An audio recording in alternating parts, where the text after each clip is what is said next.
నీ కృప చాలును ప్రభువా నాకు, నీ కృప చాలును ప్రభువా, నీ కృప చాలును ప్రభువా నాకు, నీ కృప చాలును ప్రభువా, నీ కృప లేనిదే నే బ్రతుకలేను, నీ కృపతో నన్ను నింపుము ప్రభువా, నీ కృప లేనిదే నే బ్రతుకలేను, నీ కృపతో నన్ను నింపుము ప్రభువా. కృపగల యేసయ్యా నా మంచి యేసయ్యా, కృపగల యేసయ్యా నా మంచి యేసయ్యా, కృపగల యేసయ్యా కృప చూపుము యేసయ్యా, కృపగల యేసయ్యా కృప చూపుము యేసయ్యా, కృపగల యేసయ్యా నా మంచి యేసయ్యా, కృపగల యేసయ్యా నా మంచి యేసయ్యా.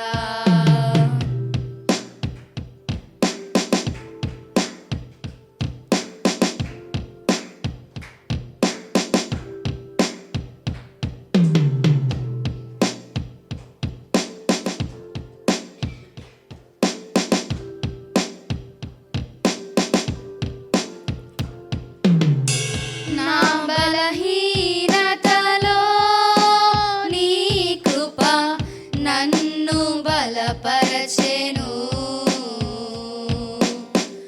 నా బంధకములలో నీ కృప నన్ను విడిపించెను, నా బలహీనతలో నీ కృప నన్ను బలపరచెను, నా బంధకములలో నీ కృప నన్ను విడిపించెను, కృపగల యేసయ్యా నా మంచి యేసయ్యా, కృపగల యేసయ్యా నా మంచి యేసయ్యా, కృపగల యేసయ్యా కృప చూపుము యేసయ్యా, కృపగల యేసయ్యా కృప చూపుము యేసయ్యా, కృపగల యేసయ్యా నా మంచి యేసయ్యా, కృపగల యేసయ్యా నా మంచి యేసయ్యా.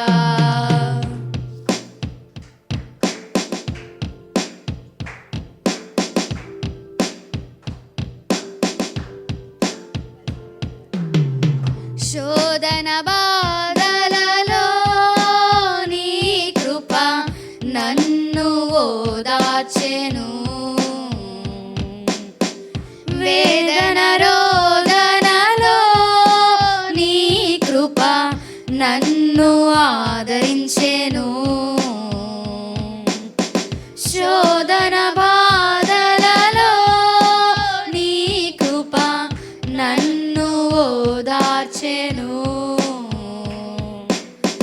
వేదన రోదనలో నీ కృప నన్ను ఆదరించెను,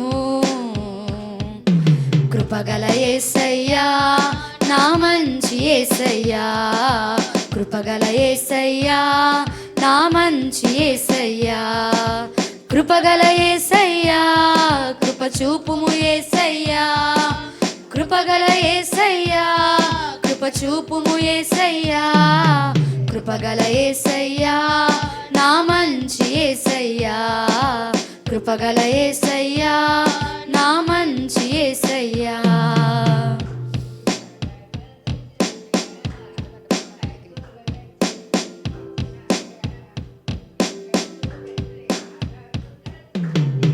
మరణ ఛాయలలో నీ కృప నన్ను బ్రతికించెను,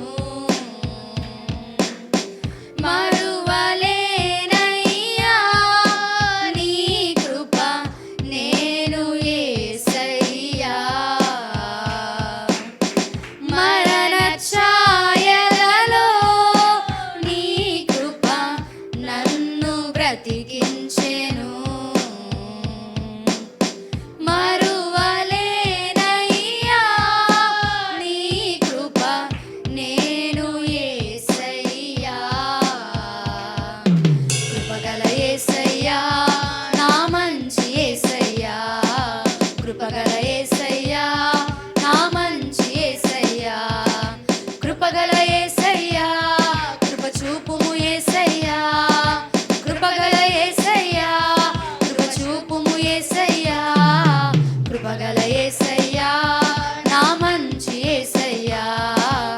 కృపగల యేసయ్యా నా మంచి యేసయ్యా.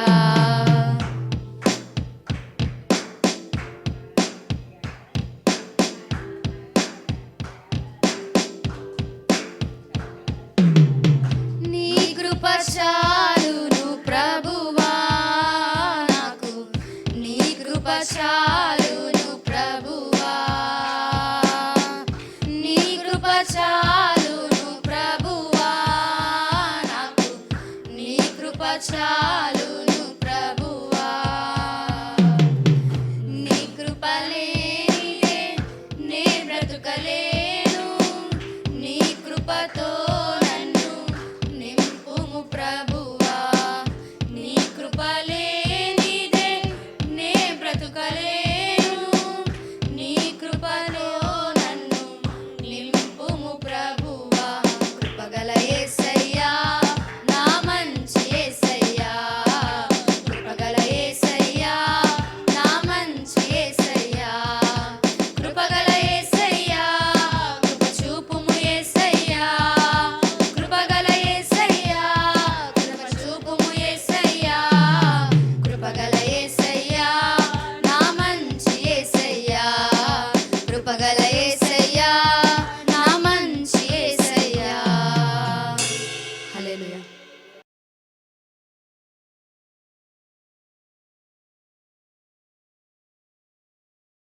సర్వజనులారా ఆలకించుడి,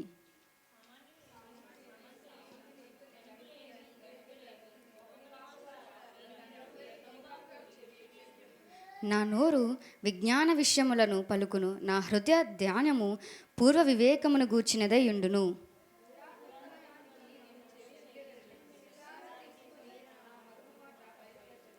నా కొరకు పొంచువారి దోషకృత్యములు నన్ను చుట్టుకొనినప్పుడు ఆపత్కాలములో నేనేల భయపడవలను?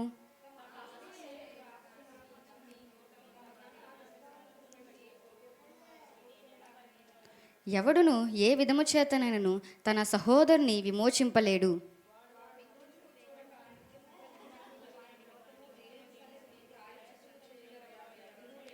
వారి ప్రాణ విమోచన ధనము బహు గొప్పది, అది ఎన్నటికీ తీరక అట్లుండవలసినదే. ఆఖరి వర్షం అందరు కలిసి చదువుకుందామండి. జ్ఞానులు చనిపోదురును, సంగతి అతనికి కనబడకుండా పోదు, మూర్ఖులను పశుప్రాయులను ఏకముగా నశింతురు. ఈ పరిశుద్ధ వాక్యం దేవుడు దీవించును గాక. Thank you, Father God, holy God, holy, holy God. Shoroloro, thank you, Jesus. Hallelujah, hallelujah, hallelujah. Shokoroloro wabaridikiyaralara wababa. Thank you, Father God, hallelujah. It's the time to praise God. It's the time to worship God. It's the time to give glory unto the Lord God Almighty. For you deserve every glory and respect. Hallelujah.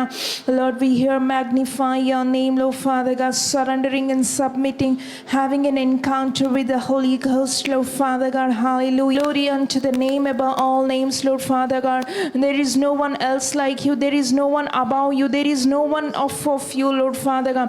You are the only God. You are the one Savior. You are the one Redeemer. You are the one rock, one stone, the one cornerstone, the one refuge, the one Savior, the one and only Most High God, the Prince of Peace, the El Shaddai, the Elohim, the Alpha, Omega, the finisher and the beginner of my life, Ishara, the Emmanuel, the Messiah, the Counselor, the Comforter of my life, hallelujah, the Director of my life, hallelujah.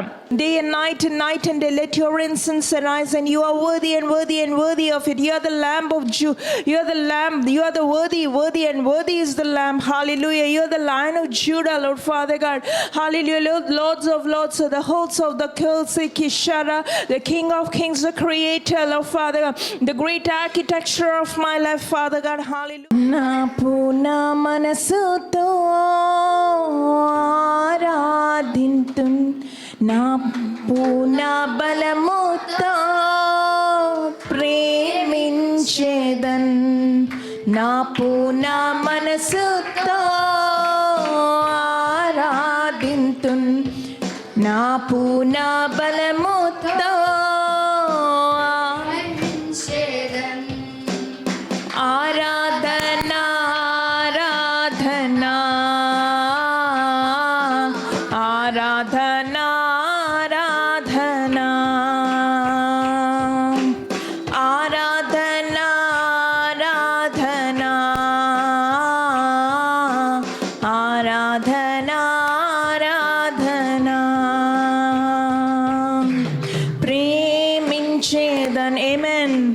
అధికముగా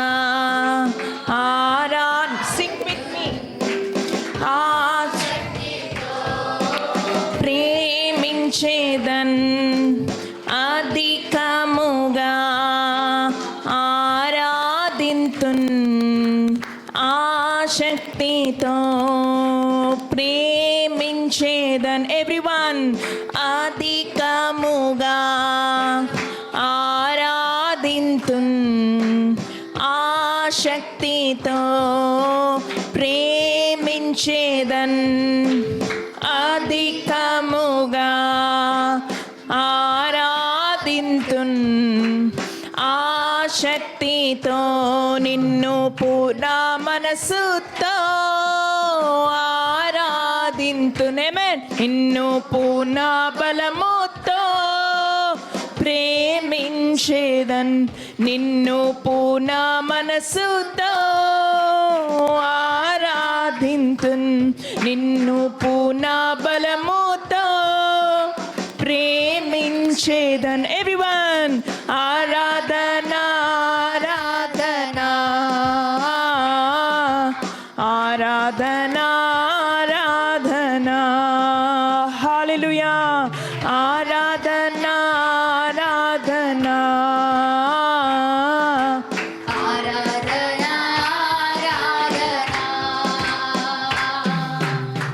El Roi El Roi నన్ను చూచావే వందనమయ్యా El Roi El Roi నన్ను చూచావే వందనమయ్యా నీవు నన్ను చూచావే వందనమయ్యా నీవు నన్ను చూచావే వందనమయ్యా నీవు నన్ను చూచావే వందనమయ్యా నీవు నన్ను చూచావే వందనమయ్యా నిన్ను పూర్ణ మనసుతో ఆరాధింతురము నిన్ను పూర్ణ మనముతో ప్రేమించేదన్ నిన్ను పూర్ణ మనసుతో ఆరాధింతున్ నిన్ను పూర్ణ బలముతో ప్రేమించేదన్ ఆరాధన ఆరాధన ఆరాధన ఆరాధన ఆరాధన ఆరాధన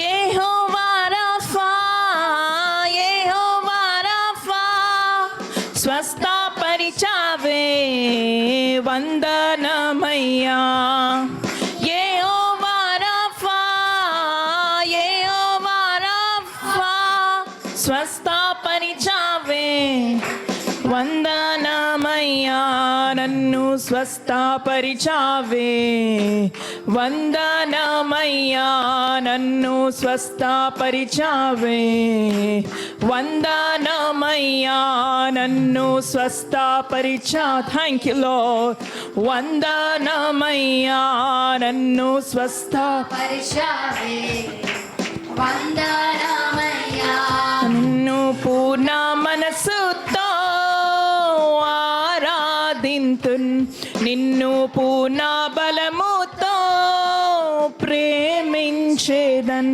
నిన్ను పూర్ణ మనసుతో ఆరాధింతున్ నిన్ను పూర్ణ బలముతో ప్రేమ ఎవ్రీవన్ ఆరాధన ఆరాధన ఆరాధన ఆరాధన ఆరాధన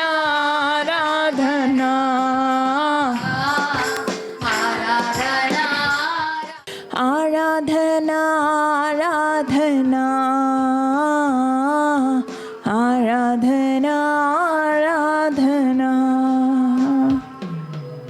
in truth, in spirit, not in flesh, Father God. We are standing in your presence, Lord. ప్రభువా నీ సన్నిధిలో శరీరముతో కాదు గాని తండ్రి ప్రభువా నైనా ఆత్మతో సత్యముతో నిలబడి ఉన్నాము తండ్రి. In oneness and unity, we are here to praise and worship your name, Lord. ప్రభువా నీ నామమును ఆరాధించుటకు ఏకత్వంతో ఐక్యముతో ఇక్కడ నిలబడి ఉన్నాము. Lord, I pray that the oneness and the unity to be strengthened, Lord. ప్రభువా నేను ప్రార్థిస్తున్నాను తండ్రి ప్రభువా మా మధ్యలో ఉన్న ఆ ఏక మనసు తండ్రి ప్రభువా ఐక్యత్వము నిలబడాలి అనే తండ్రి ప్రభువా. Oh Lord, to praise you, Lord. నిన్ను స్తుతించడానికి ప్రభువా. To magnify your name, నీ Lord. నామమును ఘనపరచడానికి To ప్రభువా. exalt your holy name forever and ever, Lord. ప్రభువా నీ పరిశుద్ధ నామము ఇప్పుడును ఎల్లప్పుడూ కూడా ఘనపరచాలి. For you and to you every praise belongs to you, Father God. తండ్రి దేవా ప్రతి ఒక్క స్తుతి కూడా నీకే చెల్లును గాక.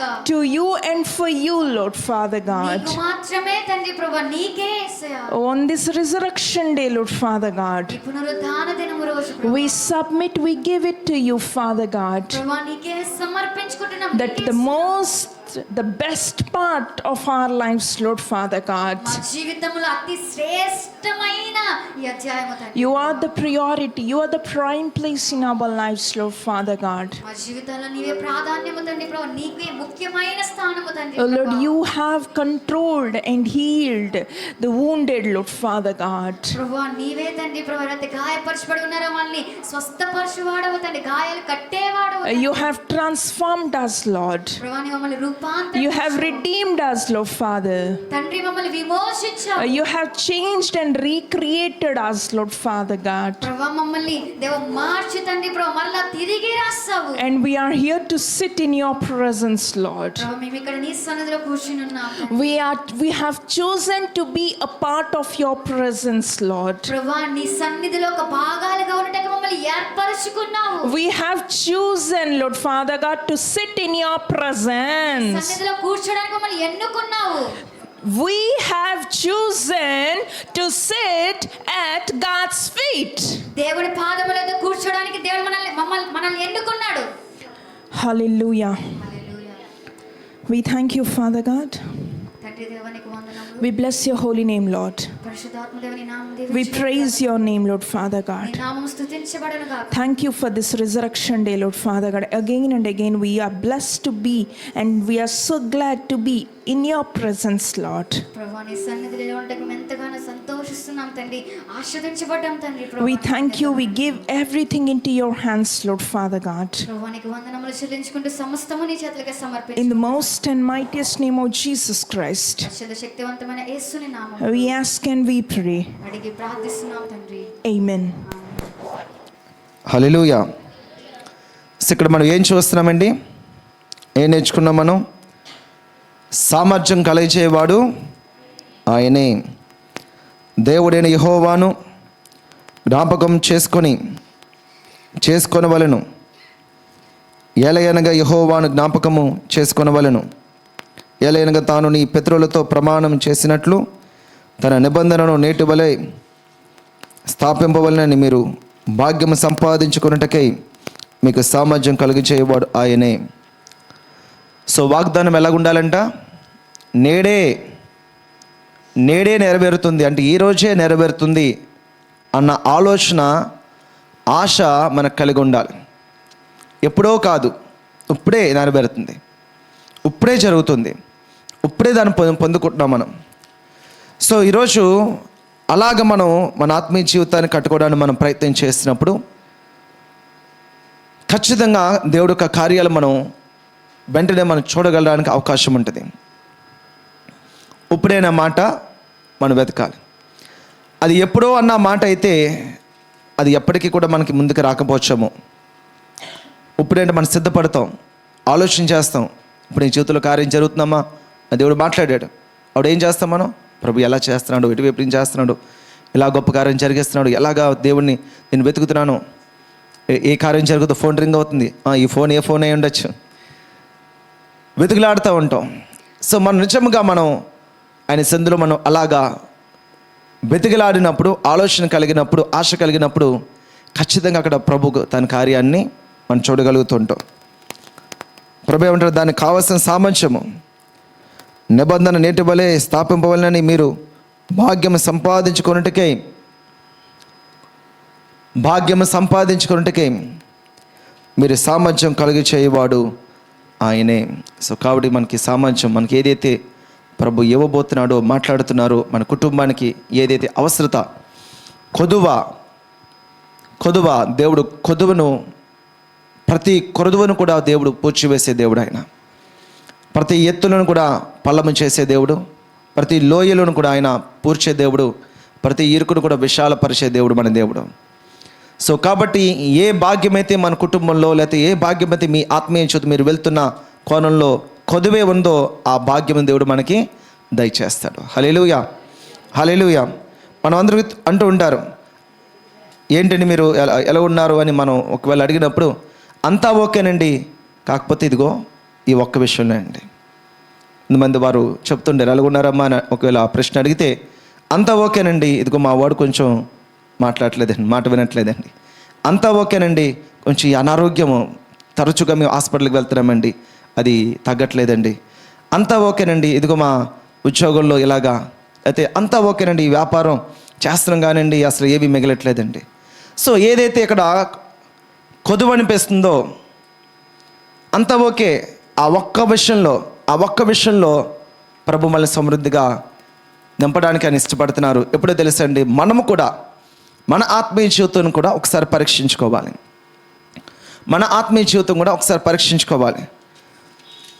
ఆత్మీయ జీవితం కూడా అన్ని విషయాల్లోనే సరిగా ప్రభు సన్నిధికి నేను చేర్చగలుగుతున్నానా, రాగలుగుతున్నానా, ప్రతిదినము దేవుడు వాక్యం నేను చదువుకుంటూ, వాక్యం ధ్యానం చేస్తూ, ప్రార్థనలో నేను ఉండగలుగుతున్నానా, ఉదయకాల ప్రార్థన కానీ, లేకపోతే బైబిల్ ధ్యానం కానీ, లేకపోతే మీకు సమయం వచ్చినప్పుడు కానీ, ఎక్కడ ఎలాగ మీరు ప్రభుతో మీ యొక్క జీవితాన్ని కొనసాగించుకుంటున్నారు, ఒకవేళ ఇక్కడ ఏదైనా కొదువు ఉందా అనేది మనం ఆలోచన. ఇది మన ఆత్మీయ జీవితము మనం ప్రయత్నం చేసినప్పుడు, లేకపోతే ఆత్మీయ జీవితం పట్ల ఆశ మనం కలిగి ఉన్నప్పుడు ఆటోమేటిక్గా మిగతా విషయాలు కూడా ప్రభు కార్యం చేస్తారు, మిగతా విషయాలు కూడా ప్రభు అద్భుతం చేస్తారు. కాబట్టి అందుకే మొదట ఆత్మ సంబంధమైన విషయాల్లో ఆసక్తిగా ఉండాలని ప్రభు కోరుతున్నాడు. రైట్, ఈరోజు మరొక వాక్యం మనం చదువుకుందాం. ఈ వాక్యాలు మనం అనుసరిస్తూ ప్రభు ఈరోజు మనతో ఏం మాట్లాడబోతున్నాడు అనే విషయాన్ని మనం తెలుసుకోవడానికి మనం ప్రయత్నం చేద్దాం. కొలస్సీయులు రాసిన పత్రిక 3వ అధ్యాయము 23వ వచనము. కొలస్సియన్స్ చాప్టర్ 3 వర్స్ 23. 3వ అధ్యాయము 23వ వచనము. ఎస్. ప్రభువు వలన స్వాస్యమును ప్రతిఫలముగా పొందుదమని ఎరుగుదురు గనుక మీరేమి చేసినను అది మనుషుల నిమిత్తము కాక ప్రభువు నిమిత్తమని మనస్ఫూర్తిగా చేయుడి. మీరు ప్రభువైన క్రీస్తునకు దాసులై ఉన్నారు. రైట్, ఇక్కడ మనం ప్రభు మాట్లాడుతున్న మాట ఏంటి? మనస్ఫూర్తిగా అన్న మాట మనం అండర్లైన్ చేసుకుందాం. మనస్ఫూర్తిగా, హృదయపూర్వకముగా, పూర్ణ మనస్సుతో, పూర్ణ ఆత్మతో, నీ బలవంతుడితో. సో ఈ మాటలన్నీ కూడా సంపూర్ణతకు, పరిపూర్ణతకు సాదృశ్యాలు. ఇవన్నీ కూడా బిగ్గరగా, ఇంతకుముందు చెప్పాను, బిగ్గరగా రోదన ధ్వనితో. సో ఇక్కడ ఈ విషయాలు మనం ఇలాగా ఎప్పుడైతే మనం వాటిని చేయడానికి మనం ప్రయత్నం చేస్తామో, చేసే ఆ పని లేకపోతే ఆ ప్రార్థన కంప్లీట్నెస్ అన్నమాట. అంటే దేవుడికి ఆ ప్రార్థన, ఆ సమయం కంప్లీట్గా మనం ఇస్తున్నాం అన్నమాట. మనస్ఫూర్తి అనేది అది అర్థం. మీరు కూర్చున్నారు, ఒక అరగంట టైం ఉంది, కూర్చున్నారు. ఈ అరగంట టైంలో కూడా 6 విషయాలు బుర్రలో తిరుగుతూ ఉన్నాయనుకోండి, అది కంప్లీట్నెస్ కాదు. ఈ 6 విషయాలు ప్లస్ ప్రభు 7వ విషయం అంతే. ఈ 6 విషయాలు ప్లస్ 7వ విషయం అంతే. అప్పుడు ప్రభుకి ఏ స్థాయి వెళ్ళింది? 7వ స్థానానికి వెళ్ళిపోయింది. కాబట్టి మనం ప్రభు దగ్గరకు వచ్చినప్పుడు ఈ 6 విషయాలు పక్కన పెట్టి ప్రభువునే కేంద్రం చేసుకున్నాం అనుకోండి, ఈ ప్రభు ఈ 6 విషయాలు కూడా కామప్ చేస్తాడు. హల్లెలూయా. ఇది సత్యము. అంటే ఏదో ప్రభుకి ఇది ఇస్తే ప్రభు ఇది ఇస్తాడు, ఇది ఈజ్ నాట్ ఎ బిజినెస్. ఇది బిజినెస్ డీల్ కాదు. నువ్వు ఆఫరింగ్ అవ్వగానే మీకు కావాల్సింది ఇవ్వడానికి, లేకపోతే నువ్వు ఏదో చెప్పగానే ప్రభు గంతులు వేసుకొని చేయడానికి కాదు. ఇది దేవుడి యొక్క హృదయముతో ప్రభు మన యొక్క హృదయముతో ముడిపడి ఉన్నది. ఇది మన హృదయము, దేవుని యొక్క హృదయము. మనస్ఫూర్తిగా ఆ సమయము దేవుడికి క్వాలిటీగా ఇవ్వాలి. అయితే ఇక్కడ ఏమన్నారు చూడండి, ప్రభు వలన స్వాస్థ్యమును ప్రతిఫలముగా పొందుదామని ఎరుగుదురు గనుక. ప్రభు వలన స్వాస్థ్యమును, ఏ స్వాస్థ్యం అది? స్వాస్థ్యం అంటే ఏంటి తెలుగులోని అమ్మా? స్వాస్థ్యము ఇది మా పితరుల స్వాస్థ్యం అండి అంటారు. అంటే దాని అర్థం ఏంటి? ఇది మా తరతరాల నుంచి వస్తున్న మా స్వాస్థ్యం అండి అంటారు. స్వాస్థ్యము. సో ప్రభు సన్నిధిలో దేవుడి యొక్క విషయంలో ప్రభు వలన స్వాస్థ్యముగా ప్రతిఫలముగా పొందుదామని ఎరుగుదము. ప్రభు వలన స్వాస్థ్యమును. అయితే దేవుడి సంధి నుంచి మనము గర్భఫలం యెహోవా ఇచ్చు బహుమానం మనం విన్నాము. మనము ప్రభు దగ్గర నుంచి పంపబడ్డాము. కానీ వచ్చిందంటే సమస్య వచ్చింది. ఏ విషయమైనా సరే కానీ అన్న మాట వచ్చిందనంటే అక్కడ సమస్య ఉన్నట్టు అనమాట. వాడు బాగా చదువుతాడు కానీ అంటే ఏదో సమస్య ఉంది. వాళ్ళు ఉద్యోగం చేస్తాడు కానీ అంటే బాగా కష్టపడతాడు కానీ అంటే సో కాబట్టి ఏదో అక్కడ మెలిత ఉందన్నమాట. అయితే ప్రభు దగ్గర నుంచి మనం పంపబడ్డాము, మన ఆత్మ ప్రభులో ఉంది, ప్రభు దగ్గర నుంచి పంపబడ్డాము. కానీ ఈ లోకంలో ప్రభువుని తప్పించి లోకంలో మనం వేరేగా బతుకుతున్నాం. ఆ ప్రభువుని మనం ఆశ్రయించేవారుగా ఉండట్లేదు. దానివల్ల ఏమైపోయింది? స్వాస్థ్యము, పరలోక రాజ్యం అనేది మన స్వాస్థ్యము. అది మనకిచ్చింది, అది దేవుడు మనకిచ్చింది. రెండోది, నేను వెళ్ళి మీకు స్థలము సిద్ధపరచ వెళ్ళుచున్నాను అన్నాడు. ప్రభుకు ఒక ప్లేస్తో పని ఏంటండి? ప్రభు ఏంటి? ఆత్మస్వరూపి కదా. దేవుడు ఎవరు? ఆత్మస్వరూపి. ప్రభుకు ఒక ప్లేస్ ఏంటి? ప్లేస్ ప్రభు కాదు, మనకి ఇక్కడ ప్రకటన గ్రంథంలో రాయబడ్డ నూతన యెరూషలేమైన మహాపట్నం, ఇవన్నీ మన కోసం, మన గురించి, ఆ సింహాసనం మన గురించి. అంటే మన కూర్చున్నామని కాదు, మన కొరకు ఆయన ఆ సింహాసనం మీద నుంచి మనకు హృదయాలోచనలు ఎరగడానికి, మనం తెలుసుకోవడానికి, ఆయన కనపరుచుకోవడానికి ఒక పిక్చర్ అంతే. ఆకాశం దాని సింహాసనం ఏంటి అయినని? సో సింహాసనం అంటే ఒక చైరు, కుర్చీ, కాళ్ళు అలాగ ఆలోచించకూడదు. ప్రపంచమంతా ఆయన స్వాధీనంలో ఉంది. ఆకాశం అంతా ఆధిపత్యం. సింహాసనం అంటే, సింహాసనం ఎక్కడ అంటే ఆధిపత్యం. ఇది ప్రపంచమంతా ఆయనకు చేతుల్లో ఉంది. ఆయన నోటి మాట చేత కలిగి చేశాడు. సూర్యచంద్రులు, నక్షత్రాన్ని, విస్తారమైన జల ప్రవాహాలు, ఆకాశము, గెలాక్సీ, నక్షత్రాలు, పాలపంతులు, ఇవన్నీ కూడా దేవుని యొక్క జ్ఞానాన్ని ప్రచురం చేస్తున్నాయి. అయితే మనం భూమి మీదకి వచ్చిన తర్వాత ప్రభు యొక్క స్వాస్థ్యాన్ని మనం కోల్పోయాం. మనం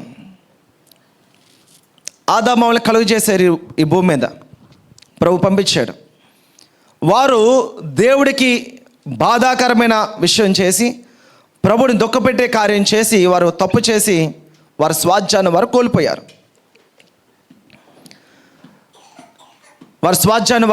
కోల్పోయారు. ఆదాము హవ్వలను కలుగజేసి భూమి మీద దీన్ని పరిపాలించి ఏలుండి అని అంటాడు ఆయన. చూడండి ఒకసారి, ఆదికాండము 1వ అధ్యాయము 26వ వచనంలో ఉండొచ్చు. Genesis chapter 1:26. దేవుడు మన స్వరూపమందు మన పోలిక చొప్పున నరులను చేసి వారు సముద్రపు చేపలను, ఆకాశ పక్షులను, పశువులను, సమస్త భూమిని భూమి మీద ప్రాకు ప్రతి జంతువు ఏలుదురుగాకనియు పలికెను. హల్లెలూయా. ప్రతి జంతువును ఏలేదాం. ఈ జంతువుల్లో ఒకవేళ మనం జ్ఞాపకం చేసుకుంటే, గడిచిన కాలంలో డైనోసార్స్ అంటారు, రాక్షస బలులు అంటారు. అవి శకలాలు కనబడుతున్నాయి కానీ అవి జీవులు కనబడట్లేదు. అంటే వాటికి ఎముకలు కనబడుతున్నాయి. ఆయా ప్రాంతాల్లో ఏ తవ్వకాలు జరుగుతున్నప్పుడు అవి బయటపడుతూ ఉన్నాయి. అవన్నీ కూడా ఇప్పటికీ మ్యూజియంలో పెడుతూ ఉన్నారు. కానీ అవి అంతరించిపోయినాయి అవన్నీ కూడా. ఈవెన్ డైనోసార్స్ కూడా లోబడి ఉండేవి. హల్లెలూయా. ఇప్పుడు ఏమని చెప్పారు కదా, ప్రతి జంతువును ఏలుదువుగాకని పలికెను. ప్రతి జంతువును మనం ఏలుదాం. దాని సైజు పెద్దదావనే, ఊరంతా అవనే, ఏదావనే, మనం ఎంత ఉన్నాయి. ఎవరికి చెందిన వారము? దేవుడికి చెందిన వారము. ఎవరు చెందిన వారము? దేవుడికి చెందిన వారము. ఒకరు రోడ్డు మీద ప్రయాణం చేస్తూ వెళ్తున్నారంట. ఒక చోట చాలా రద్దీ, ట్రాఫిక్ చాలా రద్దీగా ఉందంట. ఏంటి ఇంత రద్దీగా ఉంది అని చూస్తుంటే ఎవరైనా ఉంటే బాగా పోలీసులు అని అనుకున్నారు. లేకపోతే ఒక ఆయన, పెద్ద ఆయన, కొంచెం బాగా మంచి భారీ కండలకు తిరిగిన ఒక పెద్ద ఆయన ఉన్నాడు. ఆయన సార్ ఇలా వెళ్ళండి అంటే పెద్దగా ఎవరు పట్టించుకోవట్లేదు అన్నమాట. పెద్దగా ఎవరు పట్టించుకోవట్లేదు. సార్ ఇలా తీయండి సార్, అలా బండి తీయండి సార్, కొంచెం ట్రాఫిక్ ఎక్కువైపోతుందని. కొంతమంది అక్కడక్కడ ఉంటుంది కదా, కొంచెం ఇనిషియేటివ్ తీసుకొని ట్రాఫిక్ ఎక్కువ అవుతుందంటే కొంచెం హెల్ప్ చేస్తుంటారు. సరే, చాలా మంచి కండలు తిరిగిన వ్యక్తి అన్నమాట. అదే సమయంలో కొద్ది సమయం అయిన తర్వాత కొంచెం బాగా సన్నంగా ఉన్న ట్రాఫిక్ పోలీస్ ఆయన వచ్చారంట. ఎవరు వచ్చారు? ట్రాఫిక్ పోలీస్ ఆయన వచ్చారు. బాగా సన్నగా ఉన్నాడంట. సన్నగా ఉన్న ట్రాఫిక్ పోలీస్ ఆయన వచ్చాడంట. సండలో నిలబడి, మీరు రండి అనగానే టకటకటకటక బళ్ళు వచ్చేస్తున్నాయండి. మీరు ఆగండి అనగానే అందరూ ఆగిపోయారండి. వెయిట్, మీరు రండి, మీరు వెళ్ళండి. ఆయన సన్నగా ఉన్నాడు. దాని ముందు మంచి కండలు తిరిగిన బలాజుడు ఉన్నాడు, వచ్చాడు. ఆయన మాట ఎవరూ పట్టించుకోవట్లేదు. ఈ స్టోరీలో నీతి ఏంటి? That's the point. ముందు ఆయన మాట ఎందుకు వినలేదు? మనిషి సన్నగా ఉన్నాడో లావుగున్నాడో కాదు, ఏముంది? అధికారము. ఇదిగో స్వాధ్యము ప్రభు మనకిస్తున్నాడు. మన ఎవరము బలవంతులమా, జ్ఞానవంతులం, ఇంకోటే కాదు. దేవుడు మనకి రక్షణ వస్త్రము దేవుడు మనకి తొడుగుతాడు. ఎప్పుడైతే రక్షణ వస్త్రం తొడిగామో, ఇదిగో భూమి మీద పాకు ప్రతి జంతువుని కూడా నువ్వు పరిపాలించాలి, ఏలాలి, పరిపాలించగలం. ఆదాము అవ్వరు ఒకవేళ వారు ఆ తప్పు చేయకపోయి ఉంటే, అయితే ప్రభుని అక్కడ బాధ పెట్టకపోయి ఉంటే, పాపం వారిలో ప్రవేశించకపోయి ఉంటే, మనం ఈ రోజుకి ఆ రాక్షస బలి ఇప్పటికీ ఉన్నాం. దేవుడు అన్ని మంచిగానే తయారు చేశాడు. ఒకటి చంపుకు తినాల్సిన అవసరం లేదు. వర్షం మీకు డౌట్ వస్తుందో ఒకవేళ ఎవరికి తెలియకపోతే నేను చెప్తున్నాను. మరి పులి ఏం తింటదండి? మరి మేకను గొర్రెనే కదా తింటది అంటే తినదు. ఇంతకుముందు బైబిల్ చూపించాను. పులి గడ్డి మేయును అనే మాట రాయబడి ఉంది. గడ్డి మేయును. చెట్లు, ఫలాలు ఇవన్నీ కూడా జంతువులు కానీ, పక్షులు కానీ, మనుషులు కానీ వాటి విధానం ప్రకారం మన ఫ్రూట్స్ అయితే తింటాం. అవి గడ్డి తింటూ ఉంటే, ఆకులు తింటూ ఉంటే, మరొకటి ఇంకొకటి తింటూ ఉంటాయి. సింహం గడ్డే తింటది, గడ్డే తిన్ను. ఒకదాన్ని చంపాల్సిన అవసరం లేదు. అయితే ఎప్పుడైతే ఆ బంధము బ్రేక్ అయిపోయిందో, భూమి శపితమైంది. అప్పటి వరకు మంచి ఫలాలు, మంచి చెట్లు వచ్చేవి, ముళ్ళ పొదలు, గొప్ప పొదలు మలచడం ప్రారంభించబడింది. శపితమైపోయింది. జంతువులు శపించబడ్డాయి. సర్పం శపించబడింది. పట్టుతో పాకుదు అని శపించబడింది. స్త్రీ శపించబడింది. నువ్వు వేదలతో నువ్వు పిల్లలకు అందువు, నీ భర్త ఎల్ల నీకు మోహం కలుగును. శపించబడింది. భర్తకి నువ్వు చెమటూచి నువ్వు సంపాదిస్తావు, చెమటూచి నువ్వు కష్టపడతావు, నువ్వు దినమంతా కూడా, నీ జీవితం అంతా కూడా ఇలాగ ప్రయాసపడతావు అని శపితమైంది. ఎప్పుడైతే ఈ శాపం వచ్చిందో బంధాలన్నీ కూడా తెగిపోయినాయి. సాధు జంతువులు, క్రూర జంతువులని, ఊరని, అడవులని ఇవన్నీ పెరిగిపోయినాయి. అప్పటి వరకు కూడా ఆదాము ఏ ఇల్లు కట్టుకున్నాడు? ఎక్కడున్నాడు? అదే ప్లేసు, ఏదైనా తోట. అడవి అనేది లేదు, ఏదైనా తోట దేవుడు నిర్మించింది, చాలా మంచిగా చక్కగా చూసుకునేది. దేవుడు మనకిచ్చిన స్వాస్థ్యం అది. దాన్ని మనం దుర్వినియోగం చేసుకుని మనమే కావచ్చు, మన పితరులే కావచ్చు, ఈరోజు కూడా ప్రభు మనకి స్వాస్థ్యముగా ఇస్తున్నాడు. దాన్ని మనం దుర్వినియోగం చేసుకుంటున్నామేమో పరిశీలించేద్దాం. చూడండి, ఇంకేమన్నా చూడండి. ప్రభు వలన స్వాస్థ్యమును ప్రతిఫలముగా పొందుదామని ఎరుగుదము గనుక. ఇప్పుడు ఈ స్వాస్థ్యము ప్రతిఫలముగా పొందుతున్నాం. దేన్ని బట్టి? ప్రభువును బట్టి. హల్లెలూయా. నేను చాలాసార్లు చెప్తుంటాను, మనం ఎంత నీతిగా జీవించేసినా, ఎంత పరిశుద్ధంగా మనం జీవించినా మన పేరు చెప్తే పరలోకం నుంచి ఒక గడ్డి పొరక కూడా రాదు. యేసు నామంలోనే ప్రార్థన చేయాలి. హల్లెలూయా. యేసు నామంలోనే ప్రార్థన అడుగుతున్నాం తండ్రి అని మనం చెప్పాలి. ఎన్ని త్యాగాలు చేయొచ్చు. అపోస్తులు వారి ఆస్తులు అమ్మి అపోస్తులు పాదాల దగ్గర పెట్టినట్టుగా నీ ఆస్తి రాసి ఇచ్చేవచ్చు, ఇంకోటి చేసేవచ్చు, ప్రభు కొరకు ప్రాణమే పెట్టేయచ్చు. కానీ మన పేరుతో ఏది జరగదు. అన్ని నామముల కన్నా పైనామం కలిగిన దేవుడు ఆయన నామం. ప్రభువు వలన స్వాస్థ్యముగా పొందామది. ప్రభు ఈ లోకానికి దిగివచ్చి మనం చేసిన తప్పిదములను బట్టి, దోషములను బట్టి, పాపమును బట్టి మన కొరకు ఆయన తండ్రి ఉన్నాడు, మనమున్నాం. తండ్రి మనము. ఒకవేళ మనము తండ్రితో సంబంధము కోల్పోయిన మనం పాపంలో మనం ఉన్నాం. పాపంలో మనం ఉన్న పరిశుద్ధుడైన దేవుడి దగ్గరికి వెళ్ళలేము, చేరుకోలేము. పరిశుద్ధుడైన దేవుడు మాట్లాడడానికి, ఆయన మనతో ఉండడానికి ఇష్టపడుతున్నాడు. కానీ మనం పాపంలో మిళితమైపోయాం. ఆ పాపం అనే బురద కంపు కొడుతున్నాం మనం అంతా కూడా. తండ్రికి మనకి అడ్డుగా యేసుక్రీస్తు ప్రభువారు వచ్చారు. హల్లెలూయా. ఆయన మన పాపములన్నీ కడిగివేశారు. ఆయన యొక్క రక్తంతో కడిగివేశారు. పాపము కడిగేది యేసు రక్తము ఒకటే. హల్లెలూయా. శరీరం మీద పడే మార్కులు కొన్ని హ్యాండ్ వాష్లు, సోపులతో పోతాయి. వస్త్రానికి పడే మార్కులు ఇంకొంచెం సోపులతో, ఇంకొంచెం పెట్రోల్ వేసి, ఇంకోటి వేసి ఏదో చేస్తుంటారు, వాటితో పోతాయి. కానీ ఆత్మకి మాత్రము యేసయ్య రక్తము. అది ప్రభు వలన మనం స్వాచ్ఛంగా పొందుకున్నాం. ప్రభు వచ్చి మన పాపాలన్నీ కూడా ఆయన మీద వేసుకొని మనల్ని పరలోక వారసులుగా చేశాడు ఆయన. హల్లెలూయా. వాళ్ళందరూ ఎవరు చేశారు? పరలోక వారసులు. నాకు తెలియని అర్థం కాని ఒక విషయం ఏంటంటే, నువ్వు పరలోక వారసుడు. ఇప్పుడు ప్రభు వచ్చాడు, జోసెఫ్ నువ్వు పరలోక వారసుడు అయ్యా అని నాతో చెప్తున్నాడు. నా డౌట్ ఏంటంటే, ఏం చేశాను నేను? పరలోకన నన్ను వారసుని చేశాడు, నేను ఏం చేశాను? నేను ఏం చేశాను? ఆ ప్రశ్న అది, ఆశ్చర్యం అది. మనం ఏ ఉద్ధరించామని పరలోక వారసుని చేయడానికి? ఆయన దెబ్బల కారణం మనము, ఆయన ముల కిరీటం కారణం మనము, ఆయన మేకులు కొట్టబడడానికి కారణం మనము, ఆయన వీపంతో దున్నబడ్డానికి కారణం మనము, ఆయన ముఖం మీద ఉమ్మ వేయడానికి కారణం మనము. ఏమండి?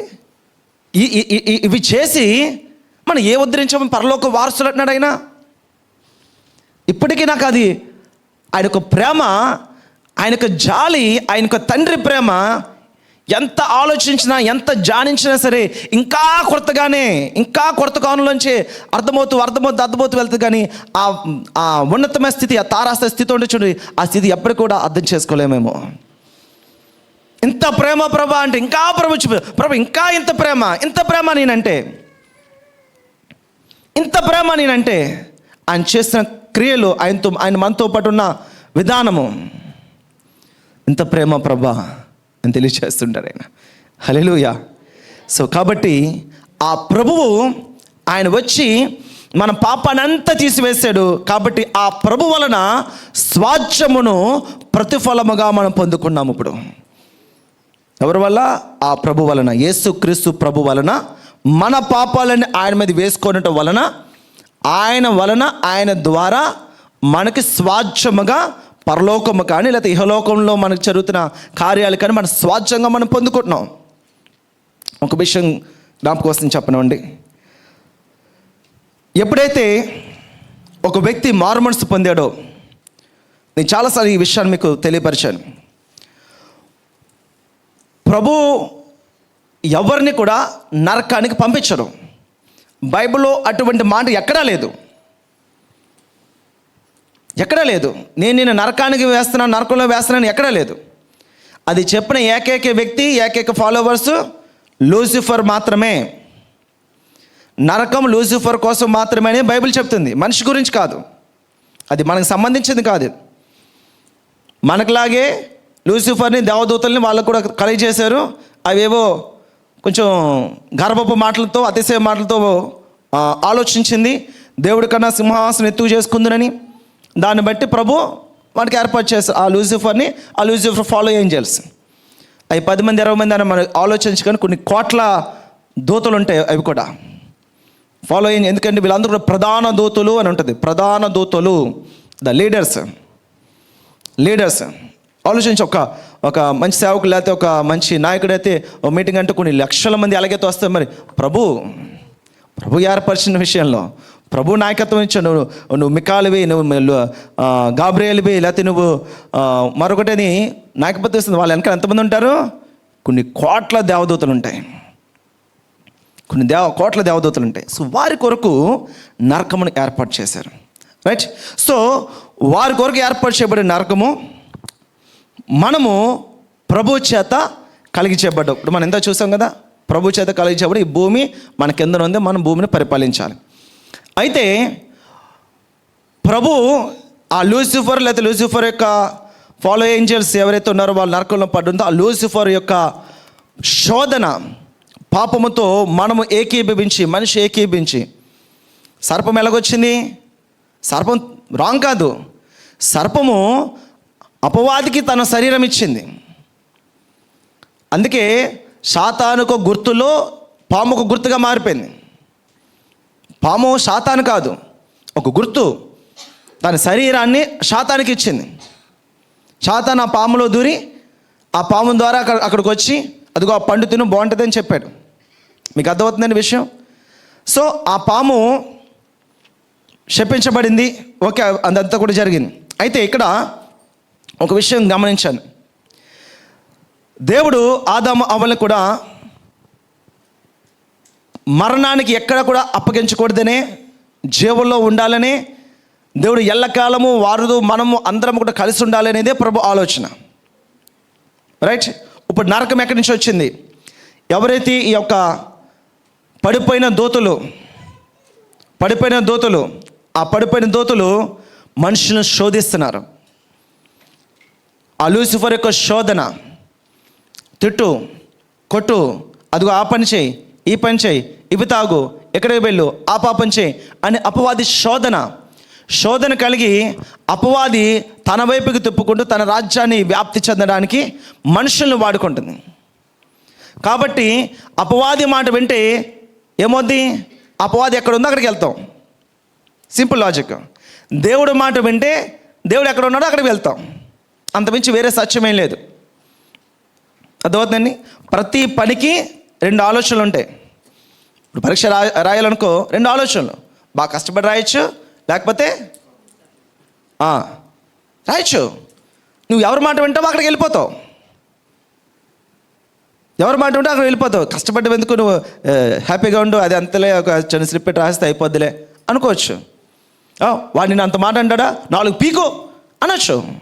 లేదు, నువ్వు క్షమించు, దేవుడు ప్రేమ నీలో ఉంది, ప్రభు చూసుకుంటాడు. అపవాది తంత్రాలు అవన్నీ కూడా మాట విన్నామనుకో ప్రభు రాజ్యం వెళ్ళిపోతాం. సో కాబట్టి ఇప్పుడు జాగ్రత్త వినండి. అపవాది మాటలు వింటూ లేకపోతే అపవాది యొక్క ప్రేరేపణకు లోబడిపోతూ ఎవరైతే ఉన్నారో వారందరూ ఆటోమేటిక్గా నరకం వైపు వెళ్తున్నారు. వాళ్ళు నరకం వైపు వెళ్తున్నారు. దేవుడు మనుషులు నరకంలో వేయాలనుకోలేదు. మనిషి నరకంలో ఉన్న వారిని ఫాలో అవుతూ నరకానికి వెళ్తున్నారు. హల్లెలూయా. క్లియర్గా అర్థం చేసుకోండి. దేవుడు మనిషి నరకంలో వేయాలన్న ఉద్దేశం లేదు. మనుషులు ఆ నరకంలో ఉన్న వారిని ఫాలో అవుతూ నరకం వైపు వెళ్తున్నారు. అంటే వాళ్ళ డిఫాల్ట్లో వాళ్ళ మార్గమే నరకపు మార్గం. పౌలు భక్తుడు నన్ను నా తల్లి పాపమందు నన్ను గర్భం ధరించింది అంటాడు. మనం పుట్టుకతోనే పాపులు. మనం జన్మతః పాపం, కర్మతః పాపం 2 ఉంటాయి. పుట్టుకతో పాపులు. మన తరతరముల నుంచి వాళ్ళ యొక్క జీన్స్ ఎలాగైతే వస్తున్నాయో వాళ్ళ పాపం కూడా మనతోటి అలా అలుముకుంటూ మనం బ్లడ్లోకి ఇమిడిపోయింది.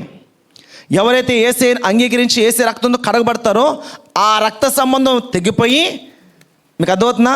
ఈ పాపంతో వస్తున్న తరతరాల నుంచి వస్తున్న పాప సంబంధం తెగిపోయి యేసుక్రీస్తు రక్త సంబంధం మనకు పెరుగుతుంది. ఎప్పుడైతే యేసుక్రీస్తు ప్రభు రక్త సంబంధం వచ్చిందో ఇక్కడి నుంచి యేసుక్రీస్తు ప్రభు రక్త సంబంధం జనరేషన్స్కి వెళ్తూ ఉంటుంది. నీకు నీ తర్వాత తరానికి. అందుకే అంటాడు ప్రభు, ఆశీర్వాదం 10 తరముల వరకు వెంబడిస్తుందంట. 10 తరములు. మరో చోట 1000 తరములను ఉంటుంది. 1000 తరములు. ఎందుకంటే ఇది బ్రేక్ అయిపోయింది. తరాల నుంచి వస్తున్న ఆ శాపము తరతరాల నుంచి వస్తున్న శాపం బ్రేక్ అయిపోయింది. అది బ్రేక్ అయిపోయి యేసు రక్తంతో మనం కడగబడ్డాం. ఇప్పటి నుంచి క్రీస్తు రక్త సంబంధులుగా మనం నడిపించబడతాం. జాతమైనండి. అయితే ఈ నరకంలోకి మనం వెళ్తున్నాం. అలా వెళ్తున్న మనము యేసు ప్రభువు రైట్ సైడ్లో ఒక ఆయన వచ్చారు. ఆయన ఎలాగొచ్చాడు? వచ్చి ఆయన అంటాడు, నా వైపు తిరిగితే నరకను తప్పించుకోవచ్చు. నేను ఎక్కడికి వెళ్తున్నాను? నరకానికి వెళ్తున్నాను. నా జీవితం నరకానికి వెళ్ళిపోతుంది. దేనికి కూడా ఒక విధానము, ఒక రూల్స్ అండ్ రెగ్యులేషన్స్, ఒక క్రమము, పద్ధతి లేకుండా నచ్చింది చేస్తూ, నచ్చింది తింటూ, నచ్చింది కొడుతూ, లేకపోతే మంచి విధంగా విశాల మార్గము, ఎలాగైనా చేయొచ్చు, ఎలాగైనా తినచ్చు, ఎలాగైనా వండొచ్చు, ఎక్కడైనా ఉండొచ్చు, ఏ సమయానికి ఇంటికి వెళ్ళొచ్చు, ఏ సమయమైనా చేయొచ్చు. సో ఇది విశాల మార్గము. సో మనం వెళ్తున్న మార్గము నరకపు మార్గము వెళ్తున్నాం. సో ప్రభు పక్కకు వచ్చాడు. ఈ పక్కన ఉన్నాడు ప్రభు. ప్రభు అంటాడు, నా వైపు తిరుగు, నరకం తప్పించుకోవచ్చు. ఇప్పుడు తిరగాలా లేదా అనేది మీ ఇష్టం, నా ఇష్టం. నువ్వెవరు, నాకు సంబంధం లేదు అని అనుకున్నావు అనుకో, హ్యాపీగా నీ వే క్లియర్గా ఉంది, నువ్వు తిన్నంగా వెళ్ళిపోవచ్చు. నరకం రెడీగా ఉంది. ప్రభు నరకంలో వేయట్లే, నరకంలోకి వెళుతున్న వారు కాపాడుతున్నాడు. హల్లెలూయా.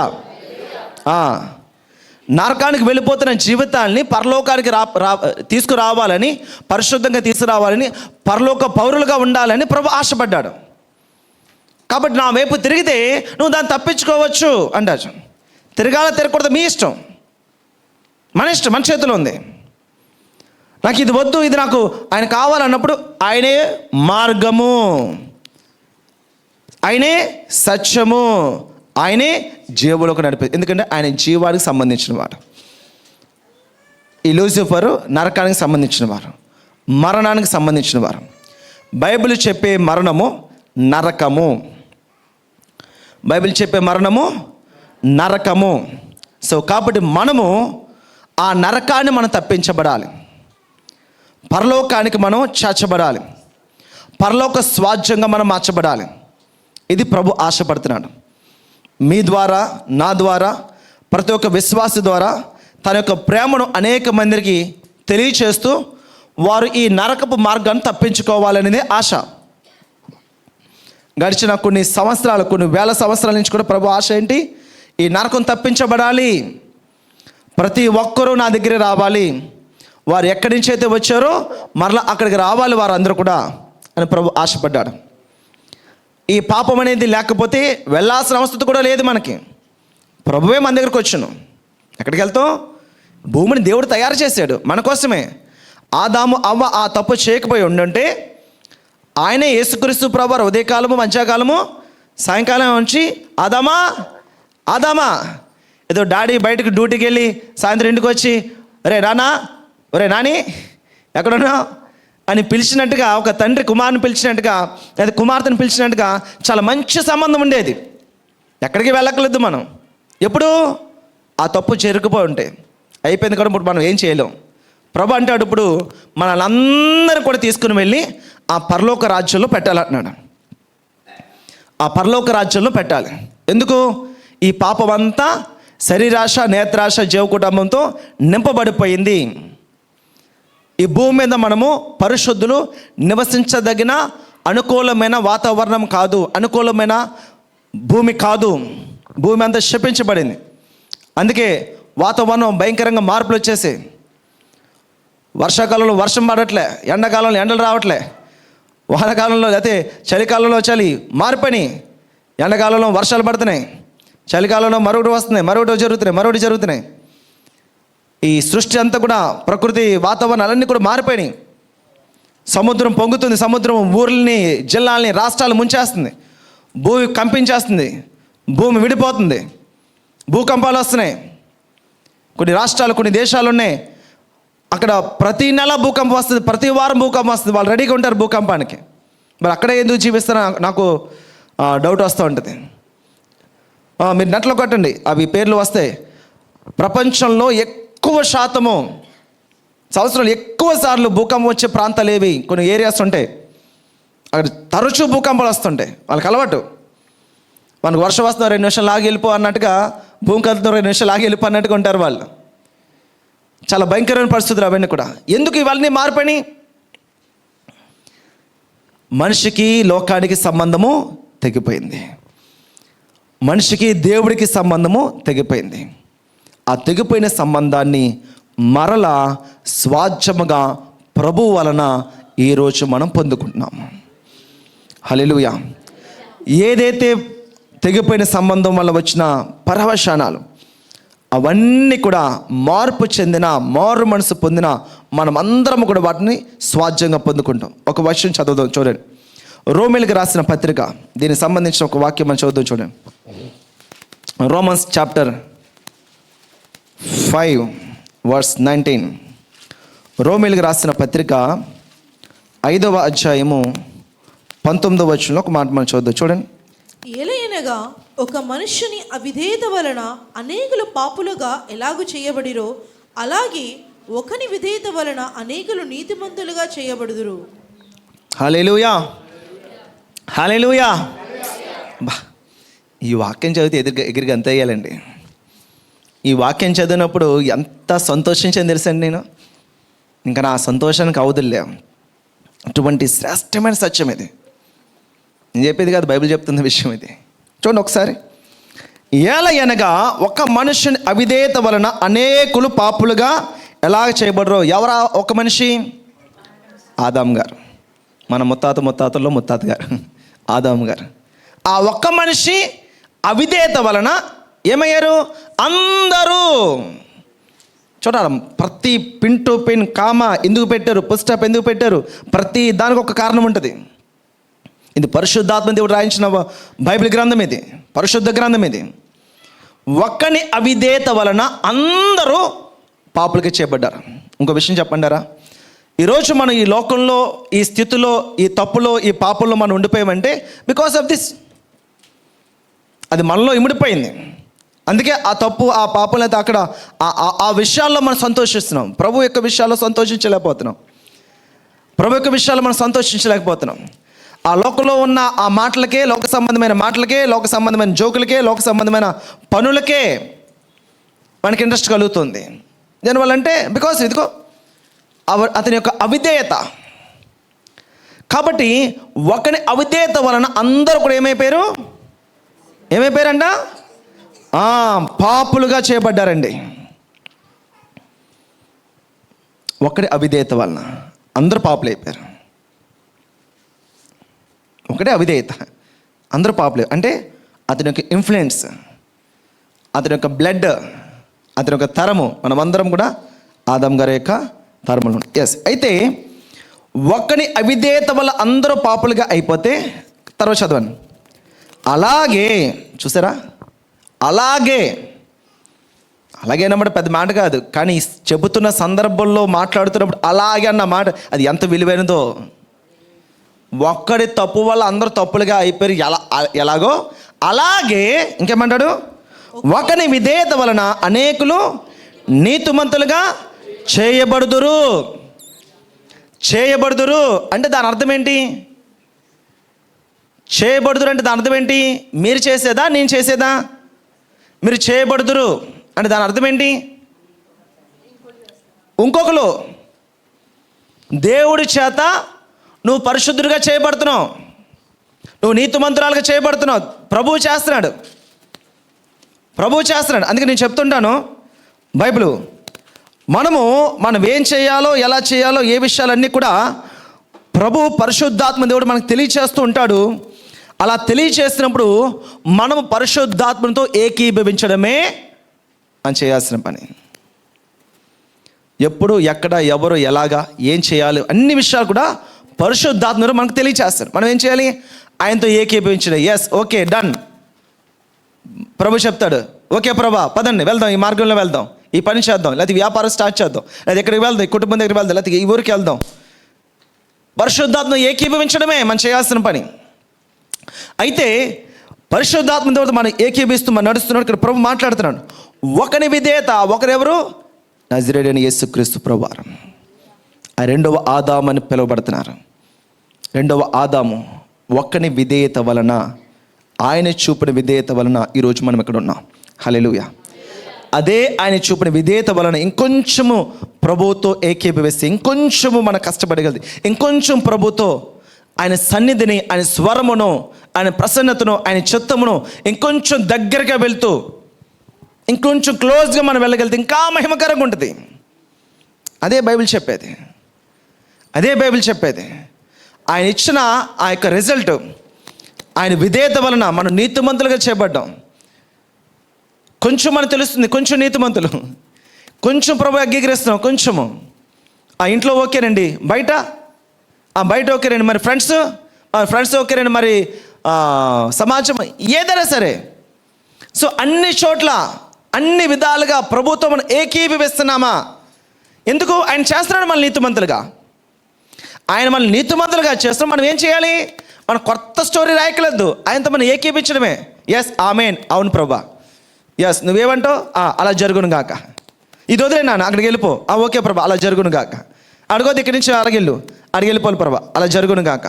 వద్దు, ఈ చదువద్దు, నువ్వు వేరే గ్రూప్ తీసుకో, ఇదైతే చాలా బాగుంటుంది. ఓకే, నువ్వు ఏదంటే అది ఓకే, నాకు ఇది ఇష్టమే, చాలా ఇష్టమే, కానీ నువ్వేదంటే అది ఓకే, అగ్రి, నువ్వేదంటే అదే. సో ఎవరైతే అటువంటి ఆ క్లోజ్ రిలేషన్లోకి వెళ్తారో, ఎంత క్లోజ్ రిలేషన్లోకి వెళ్తారో అంతగా వారు మహింపరచబడుతుంటారు. హల్లెలూయా. అని గణపరచు వారిని గట్టిగా. మీరు మీ జీవితంలో ప్రభువుని గణపరిస్తే ప్రభు దాన్ని దాచుకోడు.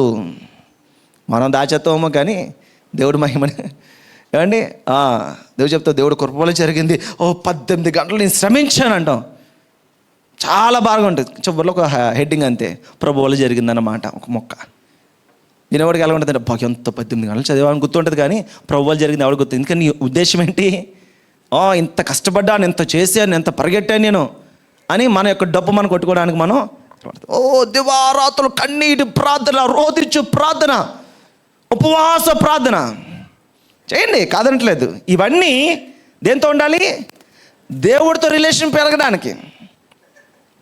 ఉపవాస ప్రార్థన దేవుడితోటి రిలేషన్ పెరగడానికి, ప్రభుతో క్లోజ్ ఇంటిమెసీ, అన్యోన్యమైన సహవాసంలోనికి మనం రావడానికి వీటిని వాడుకోవాలి.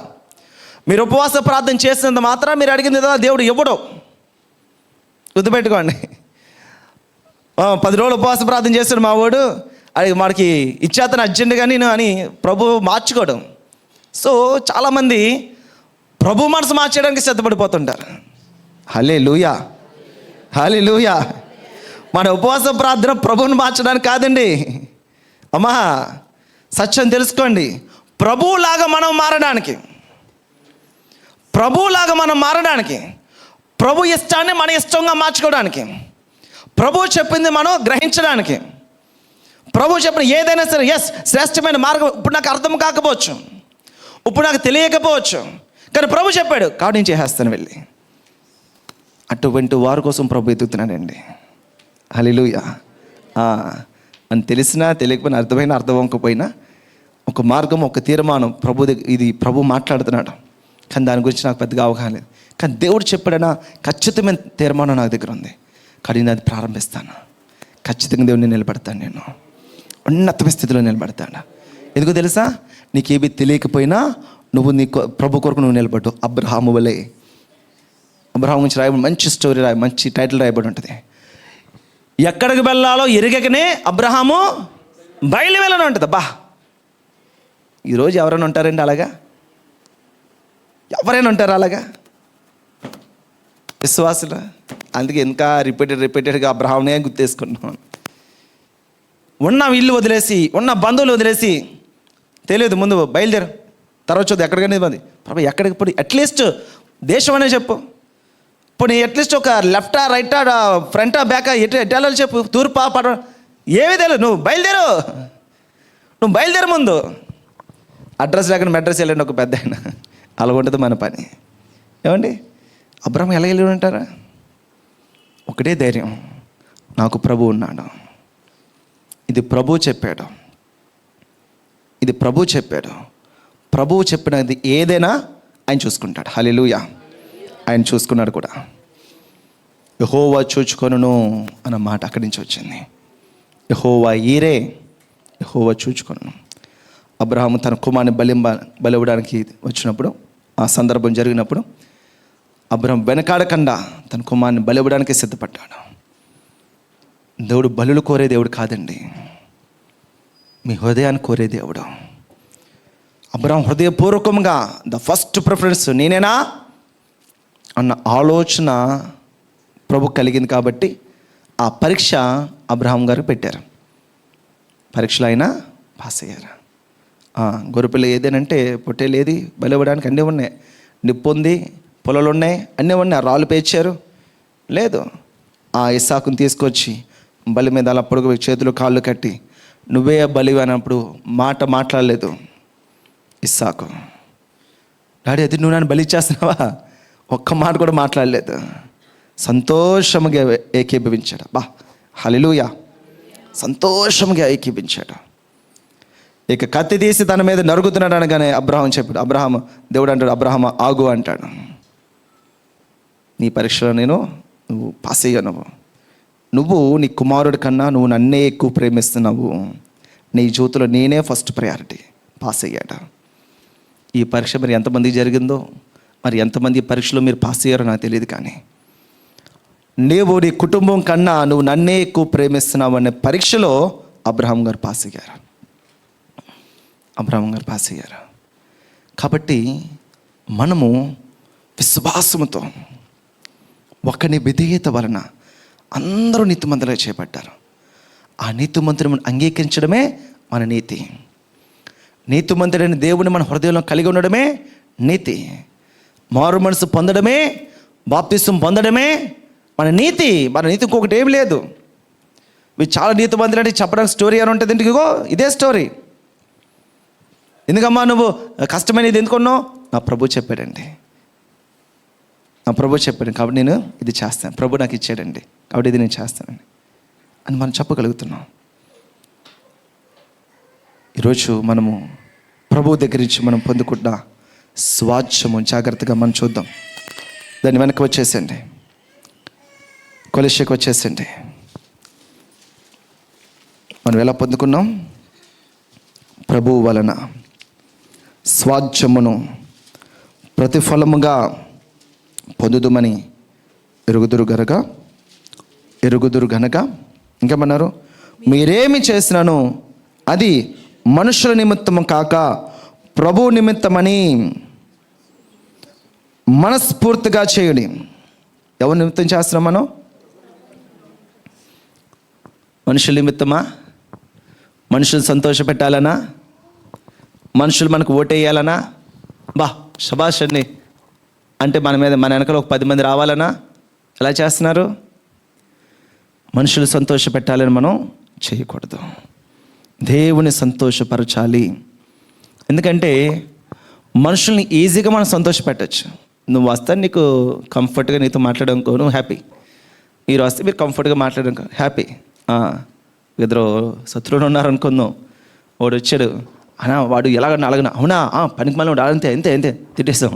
వీడు వెళ్ళి మళ్ళీ ఆడొచ్చాడు, వాడు అంటాడు అన్న వీడు చాలా వేస్ట్ అన్నది అంట, అవునా ఈ వేస్టెడ్ అంతే. ఏ ఎండకు ఆ గొడుగు పట్టేవాడు వస్త్రబిల్లిలాగా మారిపోతూ ఉంటారు. ఏమండి ప్రభు మాట్లాడుతున్నాడు చూడండి, నేను చెప్పే విషయం కాదు. మనుషులను సంతోషపరిచేవాడు ఇలాగ ఉంటాడు. నేను చాలాసార్లు చెప్తుండే కదా, ఎంబీఏలో నేను చదువుతున్నప్పుడు వెంకట్ అని ఒక క్లాస్మేట్ ఉన్నాడు, క్లాస్మేట్. వాడు మందిరానికి వెళ్తాడు, దేవునికి స్తోత్రం, చాలా సంవత్సరాల తర్వాత తెలిసింది నాకు అది. అయితే బాబు మంచి పేరు, కింద నుంచి బాబు మంచి పేరు అని అల్లరికి కానీ అయితే ఇతరులను ఏడిపించడానికి కానీ ఇంకో దానికి కానీ మంచి పేరు అనమాట, వాటికి పేరు. అందుకే కింద నుంచి అన్నాను. ఇక్కడి నుంచి ఆ కెమెరా అంత దూరంలో ఉన్నాడు, వాళ్ళు ఒక ఇద్దరు మాట్లాడుకుంటున్నారు. వాళ్ళ మాటలు నాకు వినబడుతున్నాయి. కింద ఉన్న వాళ్ళు అక్కడెక్కడ ఉంటే వీళ్ళు పైన నుంచొని బాల్కనీ నుంచి మాట్లాడుతున్నారు, నాకు కొంచెం వినబడుతున్నాయి. నేను వెళ్తున్నాను వాళ్ళ దగ్గరికి. సో వాడు మాట్లాడే పదాలు కూడా చాలా బూత్ పదాలుగా ఇబ్బందికరంగా మాటలుగా ఉన్నాయి, మాట్లాడారు. జస్ట్ నేను ఎలా వెళ్తున్నాను, ఇంకో ఆ అబ్బాయి వెళ్ళిపోయాడు, వీడు ఉన్నాడు, వెంకట అనే వాడు ఉన్నాడు. సో వెళ్ళి హాయిరా ఏంట్రా విషయం నేను తన దగ్గరికి వెళ్ళి మాట్లాడుతుంటే ఆ మాటలో చెప్తున్నాడు అనమాట, సందర్భంలో చెప్తున్నాడు. ఏంటి ఎలాగొన్నా ఇది అంటే ఎలుగెలుగు ఉందిరా, ఇది వాళ్ళు ఎలా ఉన్నారు, వీళ్ళు అలాగ ఉన్నారు, వాడు నాకు ఎలా అన్నాడు, అందుకే వాడికి ఇలా రౌండ్ వేసాను అది అన్నాడు. అది ఇట్లా అలాగే అలా ఉండాలి. అలా ఉండాలి. ఇది తెలియదు నీకు. ఇప్పుడు వచ్చావా, నువ్వు ప్రభా స్తోత్రం అంటావు, నీకు ఇలా మాట్లాడాలి. వాడు వచ్చాడా, వాడు వాళ్ళంటూ కాదు, వాడికి అలాగే రౌండ్ ఇవ్వాలి అని చెప్తున్నాడు నాకు. వాడికి అలాగే ఉండాలి, నీకు ఎలాగే ఉండాలి. ఎవరు ఎలాగ వస్తారు అలాగ ఉండాలన్నమాట. మరి ఇలాగ ఎంతమంది వస్తారు అంత ఇన్ని మరి అపరిచితులు అయిపోతారో మనకు తెలియదు. ఇది బయట ఉండే సత్యం. ఇది మన కొత్త విషయం ఏం కాదు. ఏమండి, ఎక్కడైతే కొంచెం బరువు ఎక్కువ ఉందో, ఎక్కడైతే కొంచెం ధనం ఎక్కువ ఉందో, ఎక్కడైతే కొంచెం మనుషులు ఎక్కువ ఉన్నారో వాళ్ళు వత్తాస పాల్గొన ప్రతి చోట ఉన్నదే. అది ఎవడో స్పెషల్ అని కాదు. కాకపోతే మీకు నా లైఫ్లో జరిగిన ఒక సత్యం మీకు తెలియజేస్తున్నాను. మనుషులను సంతోష పెట్టకూడదండి మనం. నెవర్. మీరు ప్రభు కొరకు మనుషులు సంతోష పెట్టాలి అని అనుకుంటే ఎప్పటికీ మీరు జయించలేరు. ఎప్పటికీ జయించలేరు. ఎప్పటికీ అది సాధ్యం కాదు. రకరకాలైన మనుషులు. ప్రభు వద్దనంటే కూడా వద్దు, కాకపోతే ఒక్క 2 నిమిషాలు కొంచెం లోపలికి వెళ్ళి ఆలోచన చేద్దాం. ఇప్పుడు వీళ్ళకి నచ్చేది చేస్తాను అనుకోండి, వీళ్ళు నచ్చింది వీళ్ళకి నచ్చదు. అమ్మ వీళ్ళు నచ్చట్లేదు కానీ వీళ్ళకి నచ్చింది చేస్తాం కానీ వీళ్ళకి నచ్చదు. ఇప్పుడు వీళ్ళకి నచ్చింది అనుకోండి, ఇప్పుడు వీళ్ళకి నచ్చదు. ఇప్పుడు వీళ్ళకి నచ్చింది అనుకోండి, వీళ్ళకి నచ్చదు. మీకు అర్థమవుతుందా? పాస్టర్ ఒకళ్ళని మనం ఉద్దేశించి మనం ఆలోచన చేసామనుకోండి, మరి ఇంకొకరు బాధపడతారు కదా. నిన్ను ఉద్దేశించి మాట్లాడనుకో, నీకు ఓకే, మరి పక్కడికి బాగోదు. అది ఎప్పటికీ జరగదు. అది మనుషుల సంతోషపరిచేది ఎప్పటికీ జరగదు. కాబట్టి దేవుని సంతోషపరచు. దేవుడు సంతోషపరిచే విధంగా నా ప్రవర్తన, నా విషయంలో, నేను వెళ్తున్న మార్గంలో, మాట్లాడుతున్న విషయంలో, ప్రభా ఇది తప్పు జరిగిందా, ఇది తప్ప, ఇది రైటా, లేకపోతే ఏం జరుగుతుంది, ప్రభు దగ్గర మనం నిలబడాలి. ప్రభుతో మనం నిలబడాలి. ప్రభుతో మనం చర్చించాలి. ప్రభు సంతోషపడాలి. ఇంకో విషయం చెప్పండి రా, ఒకవేళ ప్రభువుని సంతోషపెడుతూ మనం వెళుతూ ఉన్నామనుకోండి, ఖచ్చితంగా ఈరోజు రేపో ఖచ్చితంగా మనుషులను కూడా వారు మార్పు చెందుతారు, నీ వైపు తిరుగుతారు. ఖచ్చితంగా ప్రభుతో పట్టుకున్న, ప్రభువుని వెంబడిస్తున్న నీ వెలుగు ఏదో ఒక రోజు బయటకు రాక తప్పదు. నీ సత్యం ఏదో ఒక రోజు బయటకు వస్తుంది. నీ విశ్వాసం ఏదో రోజు బయటకు వస్తుంది. ఎందుకంటే నేను ప్రభువుని సంతోషపరుస్తున్నావు, శ్రేష్టమైనది పట్టుకున్నావు. అందరూ మేలు కలగాలి, అందరికీ సంతోషం కలగాలి.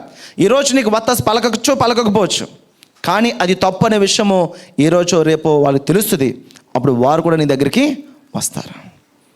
కాబట్టి ప్రభువుని వెంబడిస్తే 2 పాయింట్లు, ప్రభువుతో ఉంటాం, అలాగే మనుషులు కూడా అంగీకరిస్తూ ఉంటారు.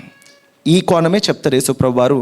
యేసుప్రభు వారు మనుషుల దయందును దేవుడి దయందును వర్ధిల్లును. ఎలా వర్ధిల్లారు? వాళ్ళు చెప్పిన దాంట్లో వత్తాసు పలకలేదు. ఇది ఈ క్రమంలో ఈ మాట రాశారు. కానీ మీరు ఆలోచించండి.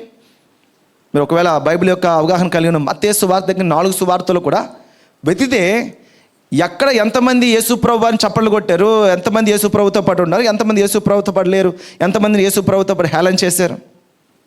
ఆలోచించండి. మనుషుల దయ అంటే మనుషులను ఎక్కడ సంతోషపెట్టాడు యేసుప్రభు వారు? ఆలోచించండి. వారు మాటలు కలిగి వాళ్ళు హృదయం నొచ్చుకొని అని ఉంటుంది. వాళ్ళ ఆలోచన కలిగి, వాళ్ళ బుద్ధి వచ్చి, వాళ్ళ కళ్ళు తెరవబడి ఈ మాటలు అక్కడ రాయబడి ఉన్నాయి. మరి ఎందుకు ఈ మాట రాస్తారు? మనుషుల దయందు దేవుడి దయందు వర్ధిల్లారంటే ఎలా తెలిసింది? At the end of the day శిష్యులు తప్ప ఎవరు లేరు. శిష్యులు తప్ప ఎవరు? యేసుప్రభు వారి రొట్టె ద్రాక్షరసం గురించి ఆయన మాట్లాడుతూ, ఇదిగో నా రక్తము త్రాగు నా శరీరమును తినువాడు నాతో పాలు పొందారు. కొన్ని ఒక ఉపమానం, ఒక స్టోరీని అక్కడ చెప్తాడు. ఆ రక్తం అంటే పాపక్షమాపణ అర్థము, శరీరం అంటే ఇది శరీర స్వస్థ గుర్తు అని సాదృశ్యంగా చెబితే, ఈ మాటలు విని ఇది చాలా కఠినమైన బోధ అని వెళ్ళిపోయారు అందరూ.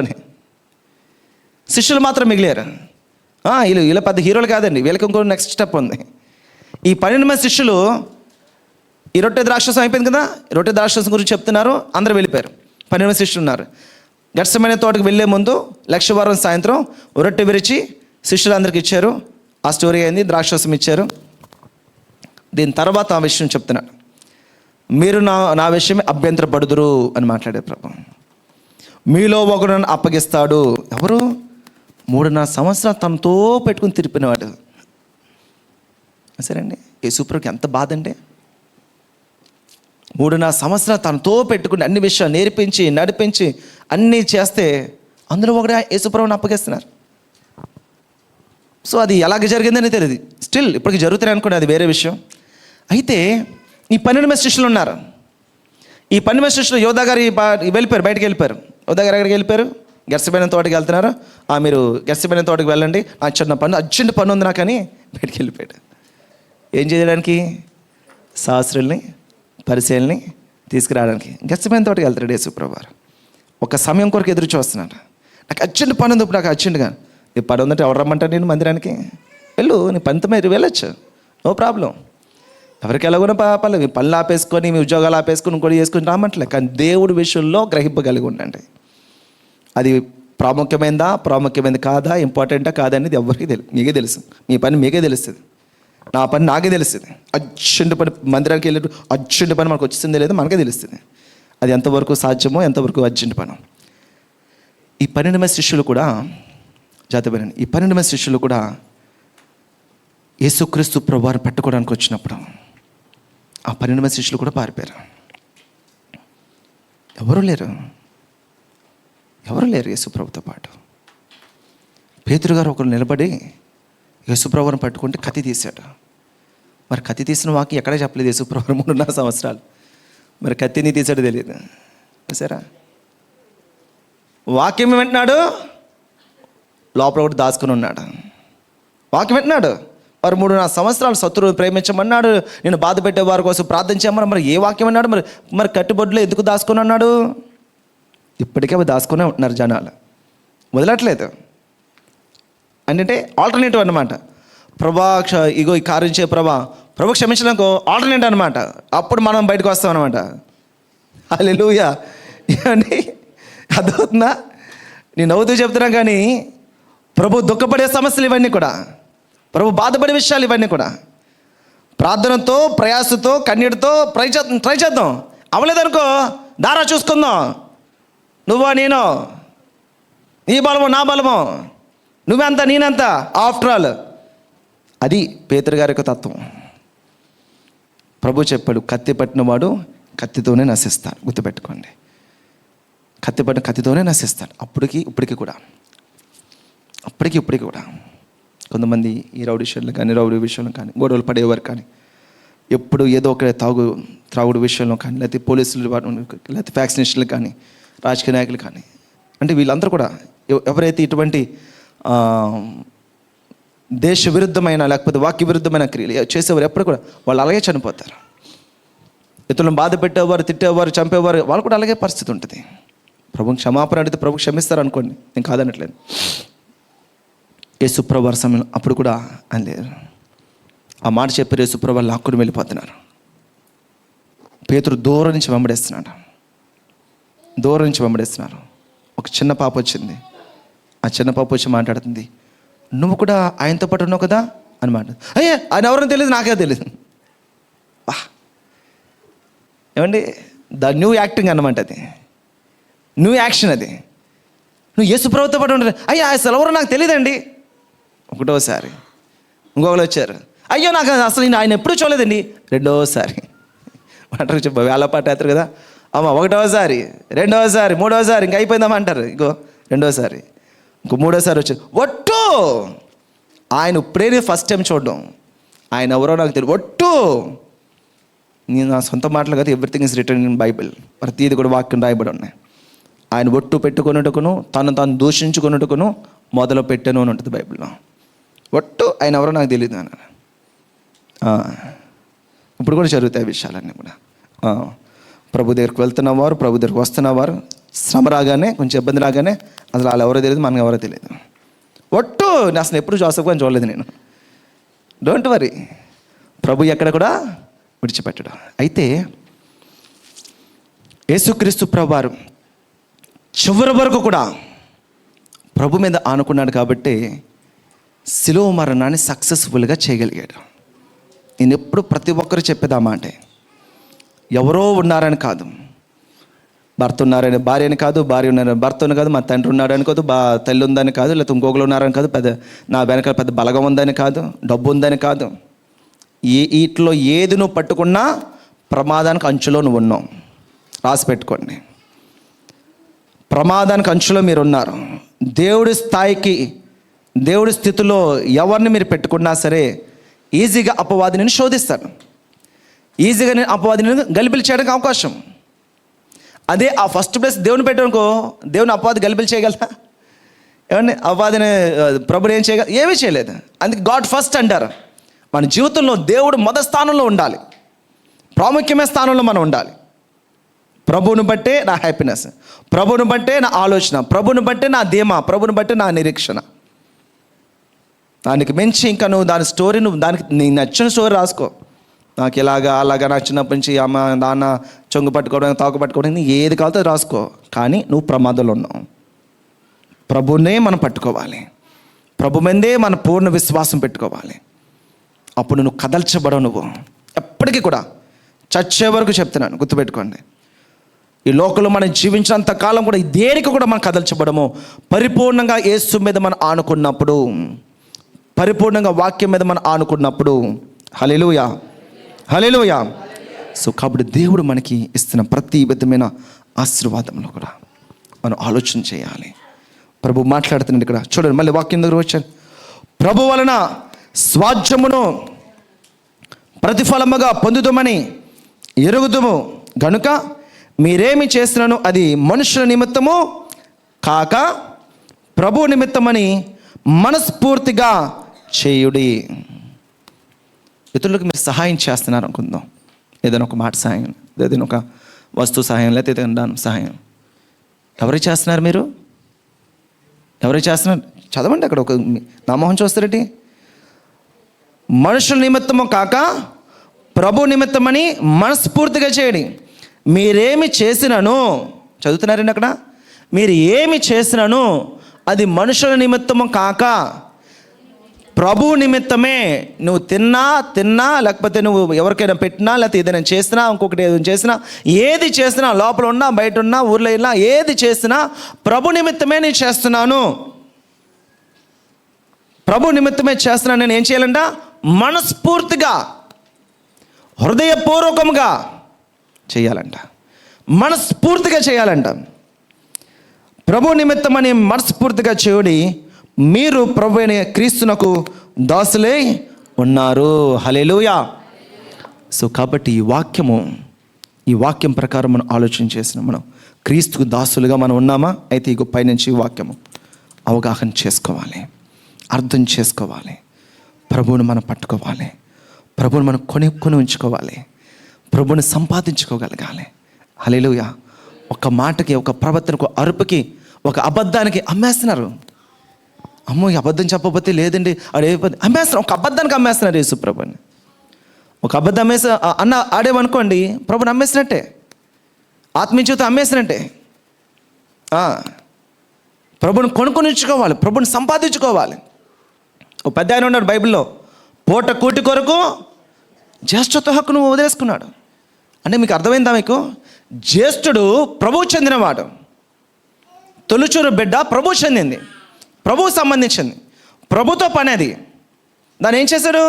నువ్వు ప్రభు కావచ్చు, ఇంకోళ్ళు కావచ్చు, నాకు అక్కలేదు, నా కడుపే నా దేవుడు, నా కడుపే నా దేవుడు. ఒకడు అన్నదాత సుఖీభావ అంటాడు, పనికి మళ్ళీ మాట్లాడినా కూడా. ఆకలేసి అన్నం పెట్టండి కాదనట్లేదు, కానీ మన కడుపే మనకి దేవుడు అవ్వకూడదు. ప్రభువే దేవుడు, దేవుడే. కాబట్టి ఈరోజు ఈ విషయాలు మనం అర్థం చేసుకోవాలి. మనం ఏది చేసినాను మనస్ఫూర్తిగా ఇది ప్రభువుకి చేస్తున్నాను నేను అని చేయాలి. ఇక్కడ మీరు కూర్చున్నారు, నేను ఏది చేస్తున్నా, నేను మాట్లాడితే ప్రతి మాట ప్రభు లెక్కలోకి తీసుకొస్తున్నాడు. ఆయన ప్రభు చూస్తున్నాడు. దేవుడి అకౌంట్లోకి వెళ్తుంది. గద్దవుతుందా? నాకు మైక్ ఇచ్చారు కదా, మీరు అందరికి ఎందుకు కూర్చున్నారు కదా, నాకు ఇష్టం వచ్చినట్టు మాట్లాడడానికి కాదు. నీకు తెలుసో లేదో, తీర్పు తండ్రి ఇంట్లోంచి ప్రారంభమవుద్ది. ఎవరు తండ్రి ఇల్లు? ఎవరైతే దేవుడి పరిచయంలో దేవుడితో శిష్యులుగా నిలబడ్డారో అక్కడి నుంచి మాట్లాడతాడు ఆయన తీర్పు. ముందన ఇంట్లో ఉన్న వాళ్ళు పైకి భక్తి గల వారుగా ఉండి తమ శక్తిని ఆశ్రయించిన వారు ఎవరైతే ఉంటారో అక్కడి నుంచి కోస్తుంటాడు అనమాట. తీర్పులోకి వస్తుంటారు అందరూ. వాళ్ళని మొట్టుకెళ్ళేసి వాళ్ళని తీసుకెళ్ళి నరకంలో పడేసి అప్పుడు అంజుల దగ్గరికి వెళ్తాడు ఆయన. తీర్పు తండ్రి ఇంట్లోంచి మొదలవుద్ది. ముందు ఆయన ఇల్లు చక్కబెట్టుకొని, లేకపోతే అక్కడ పైకి ఎవరైతే ఉన్నారో వాళ్ళని చక్కబెట్టుకొని, వాళ్ళు సరి చేసుకుని, లేకపోతే వాళ్ళని తోసివేసి అప్పుడు అన్యుల దగ్గరికి వెళ్ళి తీర్పు తీరుస్తాడు. కళ్ళు మూసుకుందాం అందరం కూడా, ప్రార్థన చేద్దాం. ప్రభా యేసయ్యా, ఆయన వాక్యం సెలవిస్తుంది, ప్రభు వలన మనకి స్వాస్థ్యము. ఇది నీ భక్తి కాదు, నా భక్తి కాదు. అందరూ ప్రార్థించేద్దాం. ప్రభు వలన స్వాచ్ఛము, ప్రభు వలన స్వాచ్ఛము, ప్రభు వలన స్వాచ్ఛము, ప్రభు వలన స్వాచ్ఛమును ప్రతిఫలముగా పొందుదమని ఎరుగుదుము గనక మీరేమి చేసినాను అది మనుషుల నిమిత్తము కాక ప్రభు నిమిత్తమని మనస్ఫూర్తిగా చేయుడి. హల్లెలూయా. మనం ఏది చేసినాను మనుషుల నిమిత్తము కాదు, ప్రభు నిమిత్తమే చేయాలి. అది మనస్ఫూర్తిగా చేయాలి, ఇష్టముతో చేయాలి. హల్లెలూయా. ఇష్టపడి చేయాలి. హల్లెలూయా. దేవుడి సన్నిధిలో మనం ఏదైనా కావచ్చు, ప్రభా ఇదిగో నేను నీ కొరకు నిలబడతాను ప్రభా, ఇది నాకు నచ్చింది ప్రభా, నీ ఇష్టమే నాకు ఇష్టము, నీ చిత్తమే నాకు శ్రేష్టము. నాకు ఇష్టమో నేను వెళ్ళిపోతే బహుశా అది కష్టమైపోద్దాము ఒకరోజు. నీ చిత్తమే నాకు ఇష్టము ప్రభా, నేను దాన్ని పట్టుకునే సహాయం చేయండి. అడగండి దేవుడిని. అందరూ కూడా, ప్రతి ఒక్కరు కూడా స్వరమెత్తండి. ప్రతి ఒక్కరు కూడా దేవాది దేవుడు ఆయన మన కొరకు ఎదురు చూస్తున్నాడు. ఈరోజు మీరు ఏ తీర్మానం చెప్తారా అని ప్రభు ఎదురు చూస్తున్నాడు. మీరు ఏ మాట ఇస్తారా అని ప్రభు ఎదురు చూస్తున్నాడు. ఒకవేళ ఆయన మాట్లాడాడు అని మీరు అనుకుంటే మీరు ఏం చెబుతున్నారా అని ఎదురు చూస్తున్నాడు. ఆయన మాటకి మీరు సమాధానం ఏం చెప్తున్నారు, ప్రతి మాట ఏం చెప్తున్నారు ప్రభు చూస్తాడు, ఎదురు చూస్తున్నాడు. గ్రహిద్దాము, పట్టుకుందాము దేవుడి సన్నిధిలో మనస్ఫూర్తిగా. ప్రభానికి వందనములయ్యా, యేసయ్యానికి వందనాలు. దేవా ఉదయకాల సమయంలో మేమందరము కూడా ఈ సన్నిధికి వస్తున్నాము, సహాయం చేయండి. ఈరోజు ఒక శ్రేష్టమైన తీర్మానం చేద్దాం, శ్రేష్టమైన తీర్మానం చేద్దాం. ఆ శ్రేష్టమైన తీర్మానం ప్రభా నీ కృపలో నీ నామానికి మహిమకరంగా, ఆశీర్వాదకరంగా, దీవెనకరంగా దేవా నీవే నడిపించమని, దేవా నీ కృపలో మేమందరము కూడా మనస్ఫూర్తిగా ఏది చేసినా బయట వారికైనా అన్యులకైనా ఎవరికైనా ఇంట్లో అయినా ఏదైనా సరే నేను ప్రభువుకి చేస్తున్నాను. తల్లి అయినా లోకువు కాదు, తండ్రి అయినా మా మాట వినక ఏదైనా సరే నేను ప్రభువుకే చేస్తున్నాను. ప్రతి ఒక్కరూ పూర్ణ మనసుతో, ప్రేమతో, ఆప్యాయతో ఇంట్లో కానీ బయట కానీ ఎక్కడైనా సరే ప్రభువుకి చేస్తున్నాను. దేవా అట్టిదిగా దేవా జీవించడానికి సహాయం చేయండి. అటువంటి తీర్మానం చేసుకొని నా ఆత్మీయ జీవితంలో మరి ముఖ్యంగా క్రీస్తులో లేని వారికి మరి ఎక్కువగా వారికి క్రీస్తుని కనపరుస్తూ, క్రీస్తు ప్రేమను కనపరుస్తూ, క్రీస్తులో ఉన్నవారు ఎంత ప్రేమగా ఉంటారు, ఎంత జాలిగా ఉంటారు, ఎంత కరుణతో ఉంటారా అని తెలుసుకొని క్రీస్తు ప్రేమతో వారు క్రీస్తు దగ్గరికి వచ్చేలాగన దేవానికి వందనములు, స్తోత్రములయ్యా. తీర్మానం చేసిన ప్రతి ఒక్కరిని కూడా నీ చేతులకు అప్పగేసాను, ప్రతి ఒక్కరిని కూడా నీ చేతులకు అప్పగేసినానయ్యా. యేసు నామములో వారు తీర్మానం మీద పరిశుద్ధాత్మ ముద్ర వేస్తున్నానయ్యా, పరిశుద్ధాత్మ ముద్ర వేస్తున్నాను. వెత్తబడ్డ వాక్యము వాళ్ళ హృదయంలో భద్రపరచబడి దబా దాన్ని సీల్ వేసి పరిశుద్ధాత్మ ముద్ర వేస్తున్నానయ్యా. యేసు నామములో పరిపూర్ణమైన విశ్వాసానికి, పరిపూర్ణమైన ఆత్మీయతలోకి బిడ్డలు వచ్చేలాగా మీరు కృప చూపి బలపరిచి నడిపించమని మహిమాఘనత ప్రభావాన్ని ఆరోపిస్తూ యేసు క్రీస్తు అతి శ్రేష్టమైన నామంలో స్తుతించి ప్రార్థించి విశ్వాసముతో ఈ ప్రార్థనని పొందుకున్నాం పరమ తండ్రి. ఆమేన్, ఆమేన్.